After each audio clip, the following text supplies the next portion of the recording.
Hi guys, it's time for CMC Math, and today we're going to be working on our pre-teach for lesson 77, and then the next video will be lesson 77 side 1. But for now, we're going to start off with talking about 3D objects, and the first question I'm going to ask you is on this shape here. Is this a cube? Nope. Why not? Because all the sides are not exactly the same. What is this object? If you said cylinder, you got it right because it has the circle on the top, circle on the bottom face, and they are the same size. What is this shape? This one is a cube because all the sides are the same. Okay. What about this one? Is this a cylinder? Nope, because one side is bigger than the other side. This shape is a cube because all the sides are the same. Okay, is this one a cube? Nope, because this side is longer than this side, so it cannot be a cube. And finally, what is this one called? A cylinder. The top face and the bottom face are circles and the same size. Okay, basic subtraction facts. This is something we've been reviewing, and hopefully you've been getting on flashcard math and practicing to try to get some of that fluency, that quicker answering and not having to use touch points as much.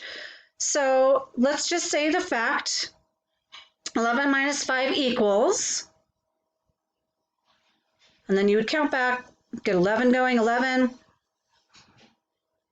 10, 9, 8, 7, 6. Moving on to this one, 7 minus 6, get 7 going, touch back, 6, 5, 4, 3, 2, 1. So 7 minus 6 equals 1. 10 minus 6, get 10 going, tap back 6, 10, 9, 8, 7, 6, 5, 4. 9 minus 6, again, get 9 going, 8, 7, 6, 5, 4, 3. 9 minus 3, get 9 going, tap back 3, 9, 8, 7, 6. 8 minus 6, get 8 going, tap back 8, 7, 6, 5, 4, 3, 2. 16 minus 6, get 16 going and tap back 6. So get 16, 15, 14, 13, 12, 11, 10. 12 minus 6, get 12 going, tap back 6, 12, 11, 10, 9, 8, 7, 6. And 11 minus 6, get 11 going, tap back 6, 11, 10, 9, 8, 7, 6, 5. Okay, on this one, they are showing you two lines. They're supposed to be inches, but they're not the right size. The numbers show how many inches long each line should be. So like this one would be 5 inches. This one would be 2 inches, okay? So how many inches is this one? 5. How many inches is this one? 2, okay? Now, I want to know which line is longer or bigger. If you said 5, you got it, okay? Now, which one is shorter or smaller? If you said 2, you got it right. Way to go. Okay, let's look at some more lines. This one is supposed to be 9 inches. This one is supposed to be 3 inches. Which one is the shorter line? The line that's 3 inches is shorter than the line that says 9 inches. Okay? Now, we want to figure out how much longer is this line than this line. So when I say how much longer or how much shorter, we know we are comparing, and that's finding the difference, so it would be a minus problem. So we would take 9 minus 3 to find out how much shorter 3 is than 9. So 9, tap it back, 8, 7, 6. So this line is 6 inches shorter.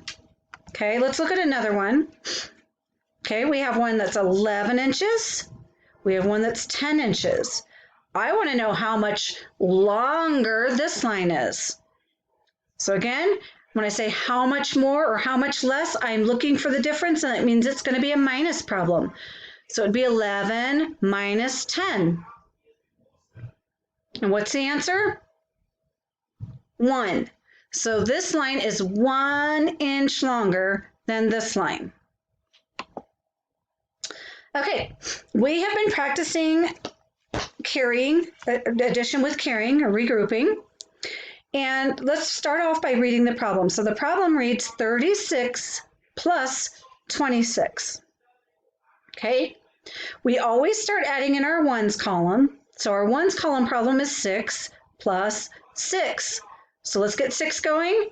We're going to count up because we're adding. So 6, 7, 8, 9, 10, 11, 12. Can I write a 12 in the ones place? No. I have to write the 2 in the ones place and carry the 1. Like that. Okay, and then I'm going to add the tens column. I'm going to do 1 plus 3 equals 4. Then I'm going to tap out the rest, 5, 6. Okay, let's look at another one. They went ahead and did the 6 plus 4 equals 10. Can they write 10, 2 digits in the ones place? No, there can only be 1 digit in the ones place. So they left the 0 in the ones place, and they bumped over that 10 into the tens place. So now we're going to add the tens column. 1 plus 5 is 6, 7, 8, 9. Okay, again here they did the 6 plus 6 is 12 for you. Can we have 2 digits in the ones place? Nope. So the 2 stays in the ones place, and we carry the 1. Okay. The next thing we're going to talk about is adding dollars and cents. When we're adding dollars and cents, it's really important that we line up our numbers carefully so that the decimal point is lined up correctly, so that when we're adding that dot, we put it in the right place. So we're going to start in the ones place and add the ones. 4 plus 1 is 5. 2 plus 1 is 3. We're going to add our dot. And 4 plus 2 is 6. So there's our dot.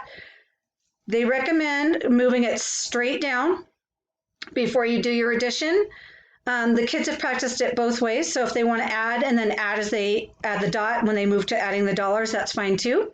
But it's just a good habit to always line those up very carefully so your dot separates your dollars from your cents. So there they go. They added it up. They went to the tens column, and then they moved to the dollars. And don't forget to add the dollar sign. Okay. This one they went ahead and started for you. They moved the decimal point down right away. They added the ones column. They added the tens column. And now we're going to go on and add the dollars. And add that dollar symbol. Okay. And again, one more example. 5 plus 5 is 10. So they put the 0 there. They put a plus sign. Sorry.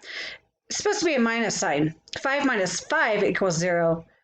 2 minus 1 equals 1. There's our dot separating the dollars. And 4 minus 3 equals 1. Ignore that. They've made a typo. It's supposed to be a minus problem. So that's all that we have for our pre-teach today. And look for the link for side 1 of lesson 77. And I want you to be getting on and doing flashcard math for 5 to 10 minutes a day, adding just those basic plus problems and basic minus problems. Hope you all have a great day.